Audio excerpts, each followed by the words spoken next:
Hello everyone, this is Braveheart. It's Kay for today's video guys. Ito po kuha ko po nung ako po umuwi ng Negros, yung funeral po ng aking kapatid. Kaya habang nasa biyahe po kinunan ko po ito. Anyways guys, ito po yung lugar na nung kabataan ko po ay nandito po kami palagi. Ayan, bumibisita po sa aming mga tiyahin at mga tiyuhin. Ito po yung Bulwangan po at napakaganda po talagang lugar ito. Sobrang maamis po talaga kayo sa view, sa kalinisan, sobra. At ito po yung dati naming binibisita nung kabataan ko po.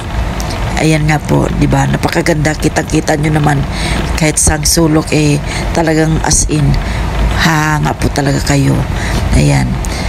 At sana guys nagustuhan nyo po ang aking video guys. At medyo nakakahanga lang po talaga dahil ang lugar pong ito ay sobrang tahimik po noon. Pero nakakasad nga lang ngayon kasi marami na rin pong masasama na hindi kagaya dati na kahit umuwi po kami ng gabi, ayan, wala pong mga masamang ehemplo po na nasa paligid. Hindi kagaya ngayon na sobrang dami na po. Kaya nakakatakot na, 'di ba? Bumiyay mag-isa. Ayan lang guys. Sana nagustuhan niyo po ang aking video.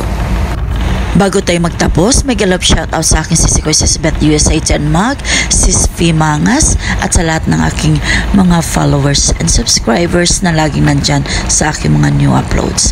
I love you all and thank you sisi ko, Sis Beth USA. Thank you so much sisi sa lahat-lahat. I love you. God bless us all. Bye-bye.